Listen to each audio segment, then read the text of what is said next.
Dans les jours de la fin, seuls ceux qui auront la marque de la bête ou le nombre de son nom sur le front ou sur la main droite pourront acheter ou vendre. En ces jours-là, Dieu nourrira son peuple dans une jungle, de la manière qu'il avait nourri Élie. Et la femme s'enfuit dans le désert, où elle avait un lieu préparé par Dieu, afin qu'elle y fût nourrie pendant 1260 jours. Apocalypse 12, 6. Élie demeura vigoureux parce qu'il mangeait des aliments que Dieu lui avait envoyés. Ainsi, la nourriture que Dieu donnera à son peuple dans les jours de la fin sera amplement suffisante pour leur assurer la santé et la vigueur. Que ce soit des racines ou des feuilles d'arbres, ils refuseront de s'incliner devant le diable, de mentir et de faire de fausses déclarations, en dépit de toutes les contraintes. Si vous aussi désirez être vainqueur, refusez tout ce qui vient du diable. Vos avantages doivent provenir uniquement du ciel.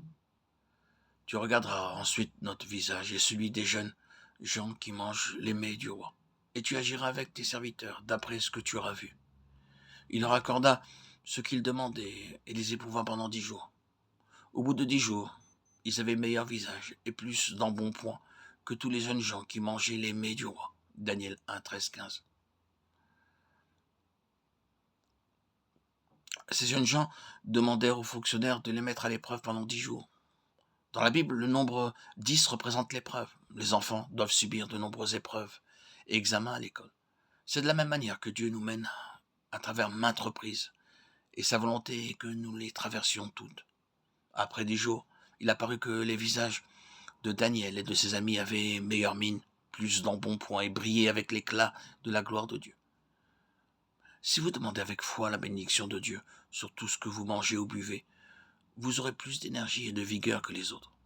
Si donc vous n'avez pas les moyens d'acheter du lait, de la viande pour toute la famille, ne donnez pas le spectacle d'une mine défaite. Ayez l'assurance que Dieu peut vous bénir bien davantage par le moyen d'une nourriture ordinaire. Alors, votre visage commencera à briller de la gloire de Dieu. Le roi de Babylone se proposait de faire de ces jeunes juifs d'habiles ingénieurs, savants et docteurs, susceptibles d'accroître la prospérité de son royaume. Mais le dessein de Dieu était tout autre.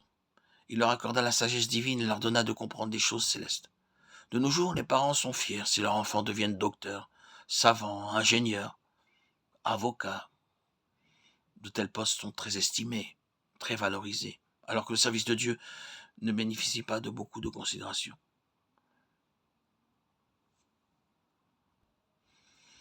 Il y a quelques années, un homme vint voir un éminent prédicateur.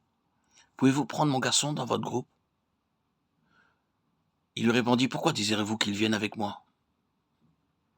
Il répondit, pendant des années, j'ai essayé de lui donner de l'instruction, mais il a toujours échoué dans sa classe. J'ai essayé de lui apprendre le métier de charpentier, mais là aussi, il n'est bon à rien.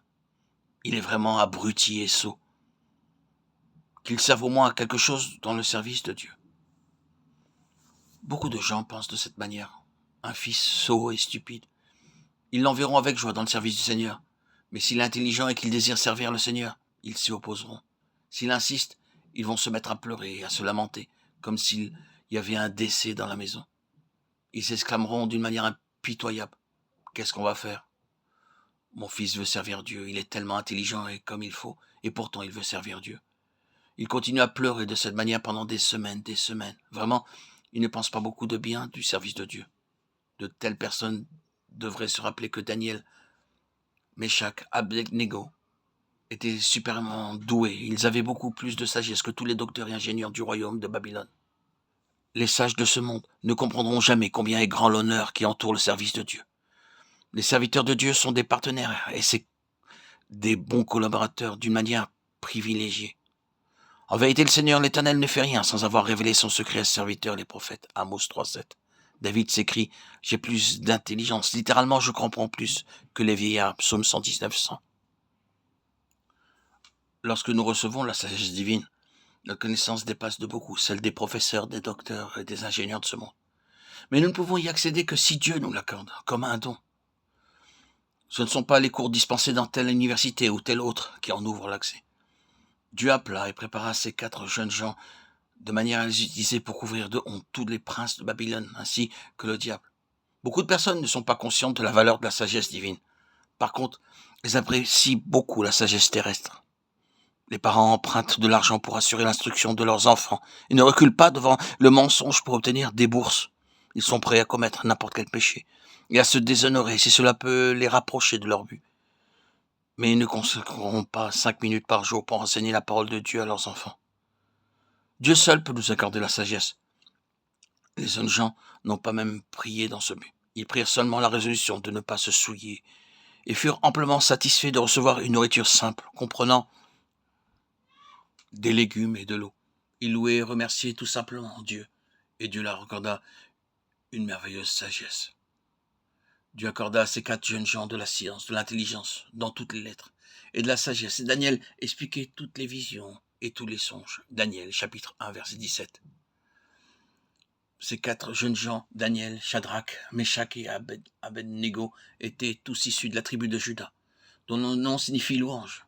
C'est dans cet état d'esprit que les 4 jeunes gens persévéraient et remerciaient Dieu pour la nourriture simple qu'on leur avait donnée, alors que tous les autres bénéficiaient de la riche nourriture provenant de la table du roi.